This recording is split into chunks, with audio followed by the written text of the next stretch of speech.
Alert Weather Extra Chief Meteorologist Wes Wyatt. We are going to be talking about, first off, some dense fog out there tonight. We have a dense fog advisory that has been issued for our area. Let me show you the counties that have been included in this dense fog advisory as we go to First Alert AccuTrack radar. And you'll see, first off, where we have some of this development that's happening out there. We can take the radar, by the way, in the back, and I'll show you. You can see here around Selma and also into Calhoun County. You can see there areas where these are visibility values that you're looking at. Let's see if we can get the fog advisory to pop up here on the map, and there we go. This includes, looks like Coleman County's not included. You can see all these counties highlighted in gray. This is going to be through 10 a.m. tomorrow morning. So dense fog possibilities, already seeing that right now. This is going to have a big impact overnight tonight across the area. Coleman County, you're not in the dense fog advisory, but trust me, you will have some fog as well. But it is really getting thick. The dew points are high. That muggy air has returned. You can see, look at this, around Anniston and Oxford. You can see about a quarter mile. There's Raglan showing a mile visibility at this time, so it's dropping rapidly. So if you have anywhere you need to be this evening, you're out traveling late tonight, just plan on encountering some visibility challenges on the roadways. Take it slow, be extra careful, especially at this point out on some of those secondary roads out there later on tonight and traveling from what we're seeing right now in East Alabama. Back to that view, this is a live look from Montesano. That's in the Huntsville area we're looking at there in North Alabama. Let me go back to that view, and I was going through our Sky Vision network, and most of the cameras were in pretty good shape right now. We just check out the view across the state, but I've gotten a couple of views from some of our weather watchers. This is actually one from Travis Braden. This is just east of Columbiana here in Shelby County. That is Kingdom Crossroads, and that's what we're dealing with in a lot of areas. That is from Travis Braden this evening, and I'm seeing a lot of those photos coming in. If you head over to the Facebook page, seeing a lot of those pictures coming up there. Temperature-wise, we're seeing upper 50s, a mild 67. Look at this, Tuscaloosa, Utah. The thing is, we had the milder, warmer air that returned today, so that's the reason why we saw the showers early on. It was that surge of warmer air coming back after a couple of very cold days. The temperatures have made quite the rebound, and it's going to stay rather mild. And looking at the fog forecast overnight, you can see early tomorrow morning, I think everybody is going to end up with some foggy conditions there early in the day. Not a lot of rain tonight. The wet weather, it's kind of tapered off. And this kind of setup, though, wouldn't shock me if you, maybe with it being so foggy, probably have to flip on the windshield wipers a couple times there during the overnight. Next big thing, though, is going to be that risk for storms coming back. I know this is a map that we are tired of seeing. It seems like every time we have storms around here, it's always a strong storm or severe storm, and I know it's kind of tiring. However, tomorrow night, we need to be alert because it's just a pattern that we've been in past couple of weeks. It's been Thursday, right? Here we go again, Wednesday night, and then the Thursday, another risk for strong to severe storms. However, greatest severe risk this time is in areas to the west of us. So when we go through that severe weather checklist, all these ingredients for severe weather, one thing that's going to be lacking for us is the instability. But given the recent pattern, what we've seen, the last-minute increase in the risk for storms that we've seen with a couple of these systems here, already seeing a marginal severe weather risk. And this is just kind of covering our bases here, making sure tomorrow night, I want to be extra cautious just to stress that we need to have a way to get those alerts just in case we have one troublemaker, one storm that develops out there late tomorrow night. Again, this is not going to be a major severe weather event for us, but there is a marginal low-end risk. It's non-zero, it's there, and I just want to point out it's one of those situations where you can't completely say no severe weather. However, it's highly unlikely that we'll see many warnings out of this kind of setup. It's going to be a line. It's going to move through late tomorrow night. Greatest severe ingredients again in areas off to the west of Alabama. 11 o'clock to 4 a.m. on Thursday. So 11 o'clock tomorrow night, 4 a.m. western areas. And then this will be exiting far eastern areas, it looks like, by 8 o'clock there on Thursday morning. So we got the fog tonight. There could be a few scattered showers tomorrow. In fact, there will be maybe a couple of storms during the day. Nothing severe during the day. It's late tomorrow night. We get that line of rain and storms moving across. If we did see anything severe, it would be during the early morning Thursday. Highly unlikely, but it's a non-zero risk, so we need to pay close attention there to just make sure you have the weather radio by the bed. Make sure you have our First Alert weather app just in case we see something later on tomorrow night. But that should move on through fairly quickly early on Thursday. But we could see some more rain over the weekend. We'll talk about that coming up in the 7-day forecast. Also coming up here on First Alert Weather Extra, we go beyond the 7-day forecast. Skin diving. Interesting story. Meteorologist Fred Hunter. You ever seen the show Bering Sea Gold, talking about some of the trips that they've taken there, actually visiting that region? And January rainfall, it has been a stormy month, and hopefully this isn't a sign for what's on the way for this year. It has certainly started off quite stormy here in 2023. We'll get into it as we continue right here. You are watching First Alert Weather Extra.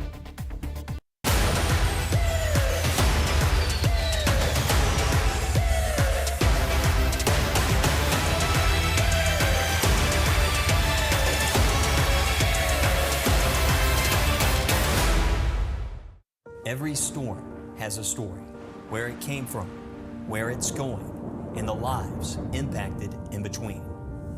Where our story begins is with your First Alert, warning you well ahead of time so the chapter in between isn't filled with surprises. The largest team on your side, dedicated to telling the story that starts and ends with you.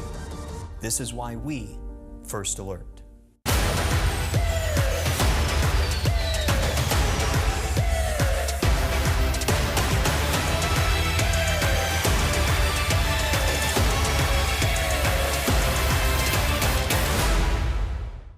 First Alert, we are tracking In times like this, we now have a tornado warning that's active. having a way to see and hear what's happening on your phone, The most intense part of this storm right now is tracking towards Shelby County. that means everything. Okay, you need to get in your safe place now. Stay there. We will let you know when this warning expires. Stay with us.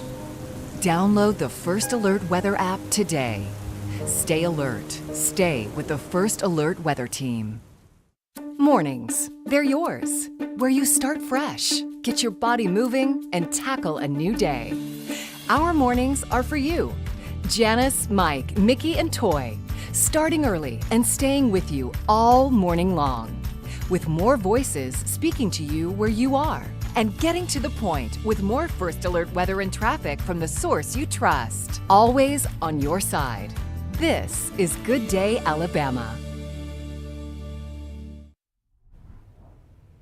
Welcome back to First Alert Weather Extra. I'm meteorologist Lauren Linehan. We have had a bit of a stormy January thus far. We're almost halfway through the month. So what does the rest of the month have in store, and what have we gotten so far? Let's check in with meteorologist Matt Daniel and Mickey Ferguson for an update. It's been pretty wet, Mickey, over the past, seems like, several weeks. I'll say. Actually, you said that. Okay. I'll let you say it. But it is pretty darn wet, and it's been just crazy. I'm actually building a house right now, and my builder was just like, when will it stop? And I'm just like, I'm in weather sales, not management. Yeah, so here's a look at our average rainfall for each month of the year. And as you can see, we're in the wet period. Between now and spring, we usually average about 4.5 to almost 5 inches of rain. In fact, March seems to be our wettest month with over 5.5 inches of rain. And so far, we're at a little over 3.25. So we're doing our job here. That's right. So here's the averages for the month of January for Birmingham, Tuscaloosa, and Anniston, right around 5, a little less than that if you're in Anniston. But as you can see, and this, by the way, these rainfall totals do not include what we've seen so far today. So we'll get a new update on that tomorrow. But as you just said, over 3.25 in Birmingham. And we've got 3 periods of rain this week, what we just experienced, and of course the storms our team have been talking about for Thursday morning. and then could see another round this weekend. I know this weekend could be wet in some spots, and then it looks like maybe even next week we could see another round of some showers and storms. So if you've been wanting some rain, we'll have several opportunities. Here's a look at the past 5-day rainfall totals, and really here's the latest of the drought monitor. And as you can see across the eastern half of the country, Mickey, we're looking pretty good. Yeah, we are. It looks like South Alabama dealing with a little bit of that, and Shelby County down to Chilton County a little bit dry. That's right. So just a little abnormally dry in parts of Chilton County and Abib, southern parts of Shelby. But other than that, we're doing pretty good in the rainfall seems department. like it, and we've got more to come. That's right. We've got another inch or two to get up to average, and I think we could easily do that for not only, like you said, tomorrow night, but also going into the weekend, maybe going into next week. It's not looking like it's going to be a problem for January so far. That's right. So that's it. That's it? Is that all we got? That's it. Okay, because I didn't know if that was it, but you're saying that's it. That's it. We'll have another update on that drought monitor, by the way, Thursday. But that's it. That's it. That's it. Well, we'll certainly be getting some more rainfall here over the next several days with this unsettled pattern in place. But maybe you're just tired of winter and ready for a little spring or summertime back in the forecast. And maybe you just want to get somewhere where you can take a little dip into the water. We check in now with everyone's favorite, Mr. Absolutely Alabama himself, meteorologist Fred Hunter, who speaks with some local skin divers.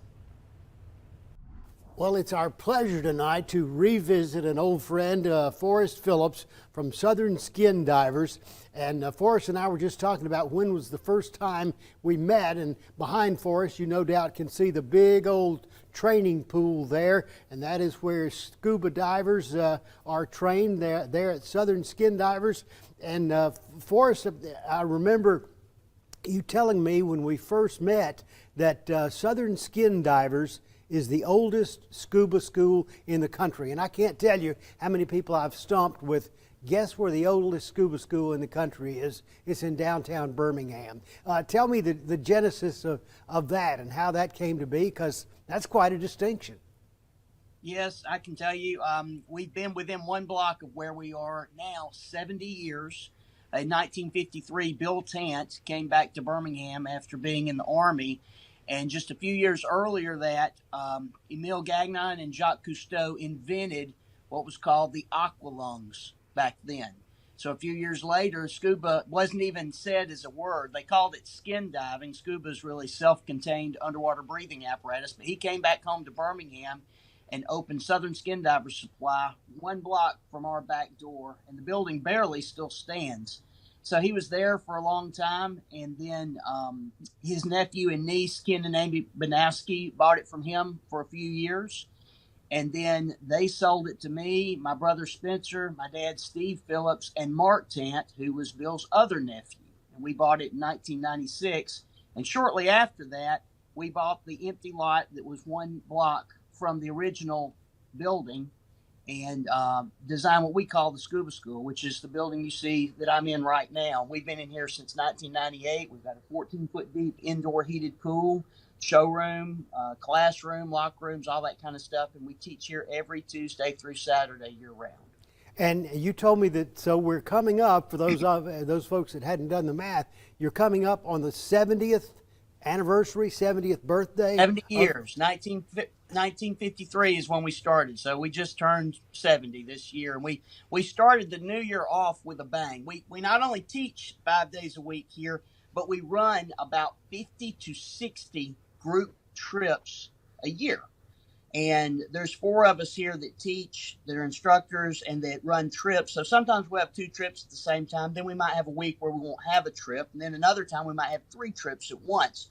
But this year, within the first 2 weeks, we did a trip all the way to the Maldives in the Indian Ocean. We had 22 people there. I still have a little bit of jet lag from flying for about 30 hours to come home. And then right before we got home, our business partner, Mark Tant, took a group down to Belize, and they just got home, I believe, yesterday. Wow. Now, so those are kind of warmer climes, but you know, Yes. A lot of people here in the weather office, we've heard it a lot since Christmas and now into January. Wow, it's been really, really cold, but you spend a part of your year, you and your brother and others who go with you, in Alaska. Tell me what takes a bunch of scuba divers to Alaska, because I think that's a really big part of your story. Yes. My brother Spencer has been going with our dad, Steve Phillips, for about 30 years in a row. They go every summer for between 2 and 3 months and dive for gold in and along the Bering Sea, not too far from Nome, Alaska. They also do it in several of the rivers up there, too. And they've had a lot of success. When you come here to the scuba school, you'll see some of the gold we found. And also, several of us that work here have gold that they have made into jewelry for us, like this ring I'm wearing. Dad made that, and that's some gold nuggets that he and Spencer found years ago. And when you see them, they have a lot of it hanging around their neck and all that kind of stuff, too. Now, just out of curiosity, I'm old enough. I'm the same age as your scuba school, by the way. Point of fact. Very good. Full disclosure. So I'm old enough to remember the old Johnny Horton song, Springtime in Alaska. What is the weather like during springtime / summertime in Alaska and the Bering Sea? Because you get to the Bering Sea, next stop next stop Russia, right? That's right. They're close to the Arctic Circle. You know, trees don't grow in the part of Alaska that they're in. And even in the summertime, if you dig down into the tundra just a few inches, you get the permafrost. So it's 24-hour daylight when they come. The Bering Sea is starting to thaw out. So it's very cold. You know, they're diving in water that's just a little bit above freezing. And they dive and work very, very hard for 2 or 3 months of the year and have an adventure the whole time. And for people who might want to sign up and go on some of your trips, you don't have to go to the Indian Ocean or to the Bering Sea like the trips you've described to us, but you take folks a little closer to home in the Gulf of Mexico and dive for artifacts and those kind of things. So absolutely. People don't have to go all that way. No, yeah, some of the best diving, if you just like diving, believe it or not, is only about 4 to 4.5 hours from where we are right now. Pensacola, the Gulf Coast of Alabama, and Panama City have excellent dive boats, excellent dive opportunities. We do a lot of spearfishing. We're really known for teaching that. And I have a commercial spearfishing license, too, where I sell a lot of my fish also. We compete in a lot of the tournaments down there. We also do a lot of just regular wreck diving down there where no one's killing fish or taking artifacts or anything, just taking pictures and seeing everything. There's a lot of diverse stuff off the Gulf Coast of, say, Alabama and Pensacola and Panama City right now. And so I think I remember you telling me the first time we met, not only can you dive and have a great adventure, but you can catch your own supper right there, and that's as fresh as it comes out of the Gulf of Mexico. There's nothing better. There's nothing better. Yeah, it's the best table fare is the fish that you catch yourself. All right, I'm going to let you go then, Forrest, but I do want once again for people to know, hey, you put fulfill one of those bucket list situations for me. I grew up watching Lloyd Bridges on Sea Hunt, okay? Yes. I'm a child of the 50s, and you managed just in a very short period of time, that day, you put the scuba gear on me, you gave me the flippers, gave me the mask, and took me out there in the pool, and the pool's pretty deep now. I mean, there's plenty of room to, a lot of times you told me for safety reasons, yours is one of the safer methods to undertake because everything's controlled right there in the pool. Yes. But you leave Southern Skin Divers as a proficient skin diver, and I know I left there, and and the other thing I remember Forrest telling me, you never forget that first breath you take underwater. And Forrest, I want you to know, 10 years later, I can still feel that, hey, this might work. I remember mine too. So people want to come and sign up for scuba lessons. Maybe they're making their summer plans. That would be a real adventure. They can come see you, right? Yes, sir, they can. All right, so Southern Skin Divers, and you want to give your, how do we get in touch with you, Forrest? You can give us a call at 205-595-3052. We're still here at 4515 Fifth Avenue South and in Avondale, right here in Birmingham. All right. Well, Forrest, thank you so very much, and I look forward to my second lesson. But I want you to know that I have a pool close to my house. I don't put on the scuba gear, but I do still swim every day. Come see us, Fred. Okay. Forrest Phillips, ladies and gentlemen, Southern Skin Divers. Check it out. It is an unforgettable experience. January is Bass Safety Month, and I'm on site to see how West Shore Home is providing homeowners with safe and accessible bathing solutions. Today, we're going to do 2 installations in just one day. So let's go upstairs and check it out. So you can see this tub is really hard to step in. That increases your chances of falling. So what we're going to do to fix that is install an easy, low-step shower with beautiful sliding glass doors. But this isn't the only shower we're working on. We're gonna go check out the next right now.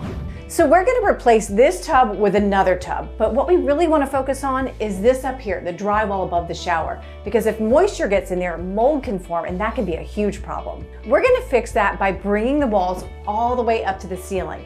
That will eliminate any concern of mold growing. So it's time for me to get out of here so the installers can get to work. We'll check back in when the job is done.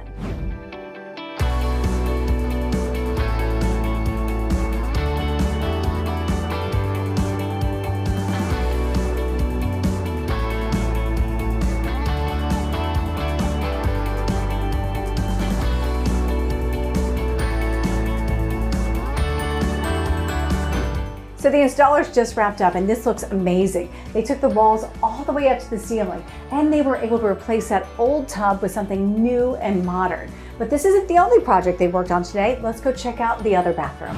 In just one day, the West Shore Home team was able to complete 2 installations. And the crazy part is we do this type of job every day.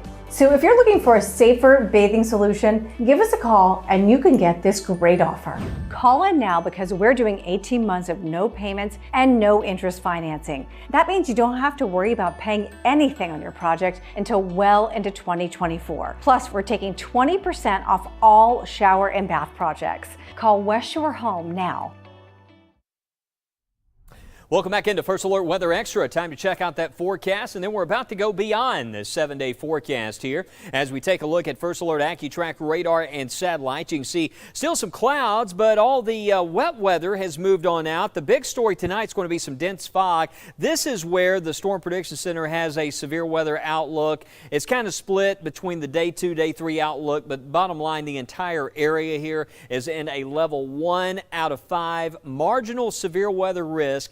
Tomorrow night is just one of those nights. We got to watch it here. There's going to be a line moving through just in case we get a brief spin up that tries to happen there during the overnight hours. Watching tonight, first off, this foggy weather, it's going to be intense. We have a dense fog advisory, so tomorrow during the early morning, watch out there. And then Thursday, those storms, it looks like that's mainly going to be an early morning impact. So we'll have a few scattered showers returning tomorrow, and then that line pushes through late tomorrow night into Thursday morning. The lacking ingredient is the instability. It looks like that's going to be on the low end, the storm fuel, as we often talk about. So that's going to be a limiting factor as far as the severe weather risk. Again, it's marginal. It's not totally zero, so I certainly wouldn't go to bed without having a way to get an alert tomorrow night just in case we have a warning that pops up. But most of us should be okay. Just a lot of wind, some rumbles there early on Thursday. That's just the way I see it right now. Past couple Thursdays, I know it's been quite rough around parts of the state of Alabama. This go around, it looks like, again, early morning impacts for Thursday. Friday, we have sunshine. We got rain coming back Saturday night and into the day on Sunday. And this looks like a cold rain, highs in the 50s, 40s. Temperatures like that, you won't have severe weather, but it looks like a cold rain. So giving you the first alert there for those impacts during the overnight. Dry on Monday, 54. You can see some showers there also on Tuesday. Let's go beyond the 7-day forecast, and you can see the rainfall outlook, obviously, with the wet weather that we have happening this week, multiple rounds of rain, and it looks like even by next Tuesday, we'll have some showers coming back. 2023, it has been a wet, stormy year so far. Some historic severe weather happening across parts of the state, and it looks like the above average rain is going to continue. And typically when you see something like this, I pay close attention to just how much rain that we see in the month of January, because often at times the month of February into March, we see a lot of river flooding, and that's kind of the time of the year when we really have to watch out for that. And we're already kind of above where we should be in the rainfall budget with all the wet weather that we've had, and it looks like this storming pattern is going to continue. This is another system, potential system. Now, we're looking at just some of the deterministic data, and you get out there past 7 to 10 days, there's a lot of uncertainty here. But the models can kind of give us an idea of the general trends, and we have also analyzed other data that suggests, this pattern is going to continue. As you can see there around 125, the chance that we could have some stormy weather. That's looking out there towards the end of the month, and you can see around the 26th, that system moves on out of here, and it looks like perhaps we could see those temperatures take a little bit of a tumble there. Notice 40s there for highs into that final weekend there, Saturday the 28th, and it looks like another system. So here we go. We've had, it seems like Thursday, we've had a lot of stormy weather. This weekend we're going to have a chance of rain, and then we may be talking about, as we go into next couple of weekends there, maybe dealing with some more wet weather. So that's what we're tracking in the long range. This pattern still kind of continuing with above average rain chances as we look at that 7-day tonight. We still have a lot of changes here that we're actually dealing with. We were cold over the weekend. Now we're back in the mild conditions, and we'll have that chance for some fog overnight. Stormy weather coming in as we take a look at the setup there for late tomorrow night into the day on Thursday. But a very active January 2023 so far. We'll have plenty of updates on the First Alert Weather app, and of course tonight join us for updates starting at 9 on WBRC Fox 6 News.